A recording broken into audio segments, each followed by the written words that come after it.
Assalamualaikum warahmatullahi wabarakatuh. Okey, hari ini kita akan teruskan dengan bidang fiqh berkaitan dengan solat Jumaat, unit yang kedua, iaitu khutbah Jumaat.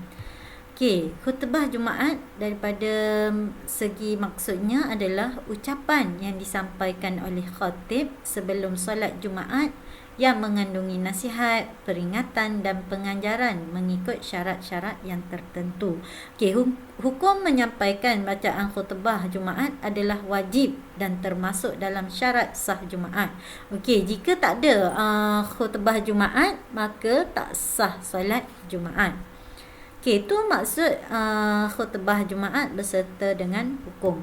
Okey, syarat khutbah Jumaat. Okey, kita tengok daripada segi khatib dan khutbah.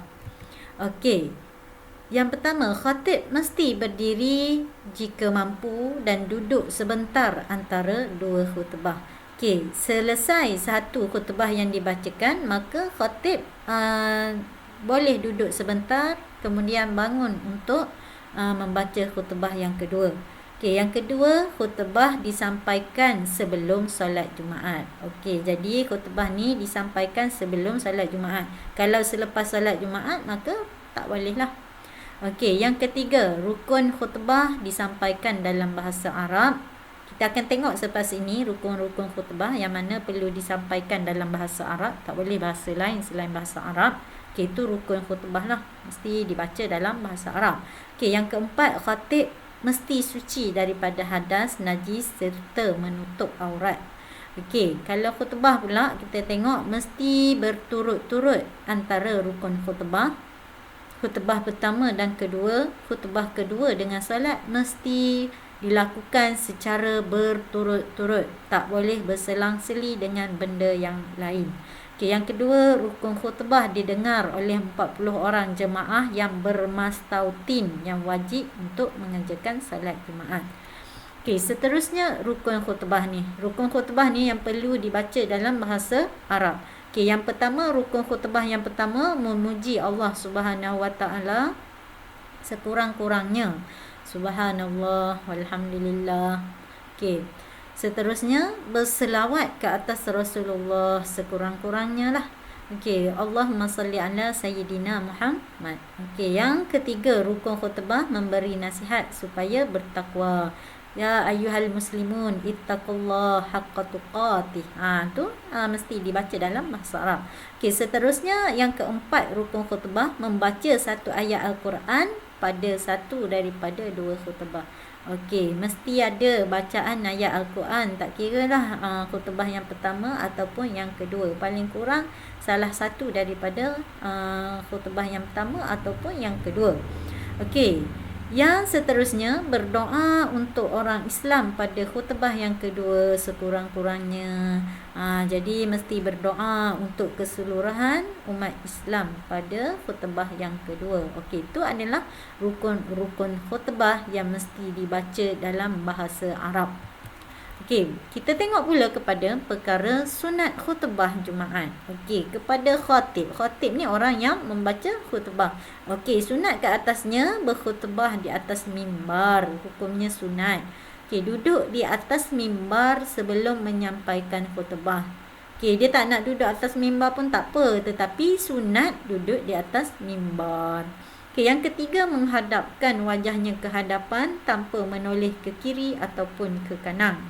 Okey, memberi salam ketika naik ke atas mimbar, menguatkan suara agar didengar oleh 40 orang jemaah, memendekkan kedua-dua khutbah, iaitu khutbah kedua lebih pendek daripada khutbah yang pertama. Okey, memegang tongkat dengan tangan kiri. Okey, itu adalah perkara sunat yang dilakukan, yang boleh dilakukan oleh khatib ataupun orang yang membaca khutbah. Okey, perkara sunat kepada makmum pula. Okey, makmum sunat mendengar khutbah yang disampaikan oleh khatib dan melaksanakan solat sunat secara ringkas jika khatib sedang berkhutbah. Okey, ini adalah perkara sunat kepada para makmum ketika mendengar khutbah Jumaat. Okey, seterusnya adab mendengar khutbah. Ni adab kepada makmum lah ketika mendengar khutbah Jumaat yang dibaca oleh khatib. Okey, yang pertama memberi tumpuan sepenuhnya kepada isi kandungan khutbah. Maknanya dia memberi seluruh tumpuan, dia dengar 100% apa yang disampaikan oleh khatib. Yang kedua, dia diam dan tidak bercakap-cakap dengan kawan sebelah dia, dia tak berbual-bual. Okey, yang ketiga tidak tidur semasa khatib membaca khutbah.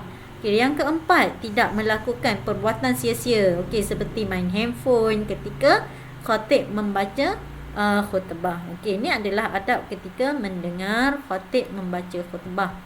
Okey, amalan sunat yang dianjurkan kepada kita pada hari Jumaat. Hari Jumaat ni dikenal sebagai apa? Penghulu segala hari. Okey, yang pertama mencabut bulu ketiak, menggunting bulu ari-ari, mandi sunat sebelum pergi mengerjakan salat Jumaat, membaca surah Al-Kahfi. Yang ni adalah perkara sunat yang sangat digalakkan, membaca surah Al-Kahfi supaya kita ni terhalang daripada fitnah Dajjal. Okey, memperbanyakkan selawat ke atas Rasulullah dan berdoa, menunaikan salat sunat tahiyatul masjid dan salat sunat rawatib, bersegera ke masjid dan memotong kuku dan misai, dan bagi lelaki memakai bau-bauan yang wangi. Okey, pakaian yang bersih, pakaian yang baru. Okey, itu adalah perkara sunat yang kita boleh amalkan pada hari Jumaat. Okey, itu sahaja untuk hari ini berkaitan dengan unit 2 khutbah Jumaat. Semoga apa yang saya sampaikan ini memberi sedikit input kepada para pelajar yang belajar secara online di rumah. Okey, wabillahi taufiq wal hidayah. Wassalamualaikum warahmatullahi wabarakatuh.